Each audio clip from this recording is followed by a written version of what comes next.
Fair of loss.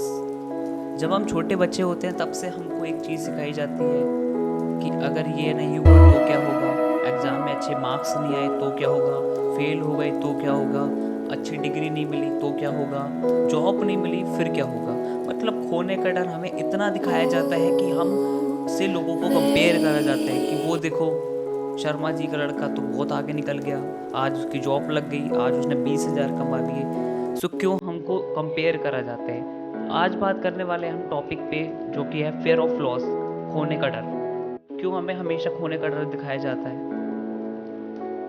यानी कि हर चीज में जीतो बस, फेलियर को ऐसा दिखाते हैं जैसे सब कुछ खत्म। इसलिए ही बहुत सारे स्टूडेंट्स एग्जाम में फेल होने के बाद सुसाइड कर लेते हैं।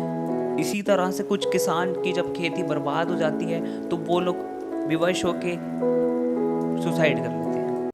यानी कि फेलियर से डराया जाता है हमें। क्यों क्यों यह नहीं सिखाया जाता कि फेल होने के बाद भी हम कुछ कर सकते हैं। फेलियर से भी तो हम कुछ सीख सकते हैं कि आगे क्या गलती नहीं करनी है। आप लोगों के फेलियर से सीखो, सक्सेस तो आपको मिलेगी। तो आज का जो मेन टॉपिक है वो है खोने का डर। तो अब हम आगे बात करने वाले हैं कि आपको भी लगता है कि सच में कुछ हमसे खो सकता है। मैं फिर दोबारा बोलता हूँ, क्या आपको भी लगता है कि सच में क्या हमसे कुछ खो सकता है या हम कुछ खो सकते हैं। जैसे कोई चीज, वस्तु, इंसान, अच्छा बुरा, दौलत, संपत्ति, क्या। इसका जवाब है हाँ। अगर आप हमेशा सोचते हो कि ये चीज़ मेरे से ना खो जाए, या एग्जाम्पल कि मैं पैसा ना खो दूँ, मैं अपना अच्छा दोस्त ना खो दूँ, मैं अपने फ्रेंड्स ना खो दूँ। अगर हमें किसी भी चीज़ का डर होगा तो ये परसेंट 100% मतलब एक चीज़ होने वाली है आपके संग कि आप वो चीज़ खो दोगे। क्यों? क्योंकि आप उसके एक तरीके से मोह में आ गए। और दूसरी बात यह है कि आपने नेगेटिव थॉट्स को इतना ज़्यादा अट्रैक्ट कर लिया अपनी तरफ कि अब वो रियलिटी में होकर ही रहते हैं। इसीलिए आपने देखा होगा जिस चीज़ का हमें डर होता है वही चीज़ होती है, क्योंकि हम उसके बारे में ही सोचते हैं जो हमें नहीं सोचना चाहिए। सो अब आगे की बात करते हैं हम। ये बात करूँगा मैं आपको एग्जाम्पल के साथ। आपको एक स्टोरी सुनाता हूँ। एक बार एक राजा होता है जो कि बहुत धनवान होता है, पर उसे एक ही बात का डर होता है कि उसका धन खत्म ना हो जाए। बस वो यही चिंता करता रहता था। अब आपने भी सुना होगा कि चिंता चितक तक हमें लेके जाती है। फिर क्या, धीरे धीरे सब समय बीतता गया और राजा का धन समाप्त हो गया। फिर एक बार उसे बहुत बड़ी हानि हुई जिससे कि उसका बचा हुआ धन भी सारा समाप्त हो गया। अब राजा बहुत परेशान था। नेगेटिव थॉट्स उसने घेर रखा था। नेगेटिव थॉट्स ने उसके माइंड में कुछ समझ में नहीं आ रहा था, क्या होगा, क्या करूं क्या नहीं करूं। बहुत ज़्यादा वो नेगेटिव था। फिर 2 दिन बाद एक ब्राह्मण राजा से मिलने आया और उन्होंने उनको अपनी सारी कंडीशन बताई कि मेरे आगे क्या समस्या चल रही है, क्या मेरी परेशानी है। फिर जो ब्राह्मण होते हैं उनको वो सारी कंडीशन जानने के बाद, हे राजन, आपको खोने के डर ने इतना खो दिया कि आप भूल गए कि आप एक राजा हो जिसके पास किसी भी चीज़ की कोई कमी नहीं है। और बात रही जो धन आपने खो दिया है वो पुनः युद्ध लड़कर आप विजय होकर पा सकते हो। अब राजा समझ चुका था कि हाँ, मैं किसी से कम नहीं और मैं एक राजा हूँ।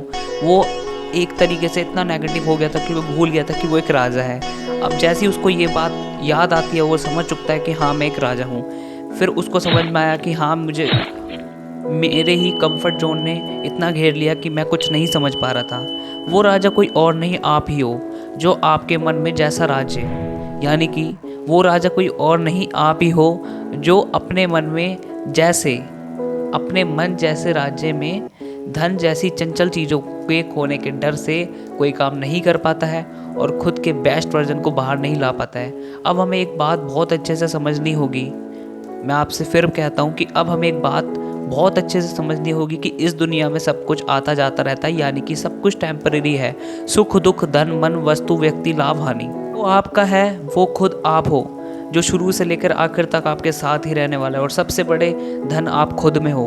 यानी कि अपने आप को आप निखारें, किसी भी चीज़ के खोने के डर से हमें नहीं वो होना है। यानी कि अब मैं आपको थोड़ा सा इसमें एक्सप्लेन करने वाला हूँ चीज़ों को। राजा को बहुत डर लगता था कि उसका धन न खो जाए। अब राजा के नेगेटिव थॉट्स की वजह से वो सारा धन खो गया, बट फिर वापस कुछ महीनों बाद ही वो राजा वापस वो सब चीज़ें पा लिया, क्योंकि उसके अब पॉजिटिव थॉट्स हो गए और उसको जो खोने का डर था उसके अंदर से वो जा चुका था। अब वो किसी भी चीज़ के बारे में इतना नहीं सोचता था, इसलिए उसकी लाइफ पूरी बहुत अच्छे से निकली। सो आप मेरे हिसाब से इतना समझ गए होंगे कि हमें कभी भी ज़्यादा नहीं सोचना चाहिए। जैसे कि बोलते हैं कि ना पास्ट का ना फ्यूचर का, अगर कुछ सीखना है तो आप अपने पास्ट से देख सकते हो कि आपने गलती करी है और क्या आगे नहीं करनी है। फ्यूचर का सोच के किसी का आज तक कुछ नहीं हुआ है। सो हमें अपने प्रेजेंट कंडीशन में रहना होगा, यानी कि आज जो आप काम कर रहे हो आप सिर्फ उसमें ही फोकस करो अपना, जैसे कि आपका उस काम में 100% लगेगा और आपका काम अच्छा होगा। So thank you so much. I hope आपको ये पूरा जो कॉन्सेप्ट है, ये जो वीडियो है, ये समझ में आई होगी और आपको फेयर ऑफ लॉस समझ में आ गया होगा कि हम क्यों बिन बात के खोने से डरते हैं। हमको कहीं ना कहीं बचपन से सिखाया जाता है कि खोने से डरो, है ना, यानी कि जीतने वाला महान है। तो ये चीज़ें गलत हैं। आप इस चीज़ को समझें और आगे बढ़े, अपनी लाइफ में मेहनत करें। So thank you so much.